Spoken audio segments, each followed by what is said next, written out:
Notre choix, à présent, l'enquête de la rédaction. Je vous emmène en Alsace aujourd'hui. On va retrouver Faustine Magnéto. Si vous manquez d'idées de sortie pour cet été, en voilà une qui pourrait vous plaire. Une balade sur ce qu'on appelle les voies vertes. À pied, à vélo, en roller, même en skate. Les promeneurs sont seuls au monde pour découvrir les paysages autrement. Faustine, donc vous êtes sur une de ces voies vertes en Alsace. Vous en rêvez sûrement cet été, vous baladez à la fraîche, loin du tumulte de la ville et de ses bruits. Ici, tous les véhicules à moteur sont interdits. 16 000 km de voies vertes comme celle-ci traversent notre territoire. Avec Lucas Ruch, nous avons décidé de tester l'une d'entre elles. Allez, suivez-nous. Un goût d'aventure et une sensation d'évasion. Nous partons pour 11 km à travers la plaine d'Alsace. Sur les traces d'une ancienne voie ferrée reliant Rosheim à Saint-Nabord. Un écrin de nature à moins d'une demi-heure de Strasbourg. Cette famille bretonne a choisi la Rosalie pour sillonner cette voie verte. C'est super agréable, surtout avec des enfants, c'est ce qu'on recherche nous.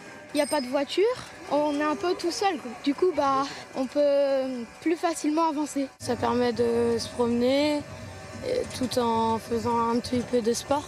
Comme eux, vous êtes près de 150 000 à vous balader chaque année sur ce chemin. Ce cycliste est un habitué. Après l'effort, le réconfort, aujourd'hui c'est cueillette de mûres. C'est pas mal pour un début. C'est le petit plaisir, on s'arrête quand on veut et puis on profite de la nature. Manque un peu de sucre. Le plaisir d'essence en éveil.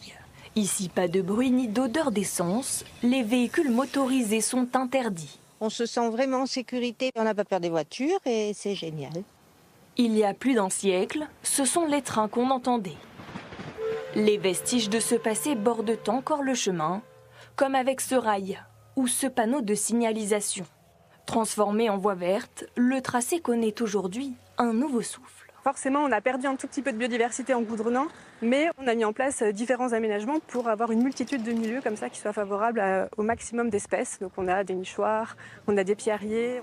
Sur notre territoire, ces voies vertes se comptent en centaines.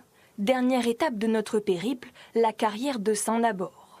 Il faut grimper une centaine de marches pour découvrir au loin la cathédrale de Strasbourg, jamais bien loin.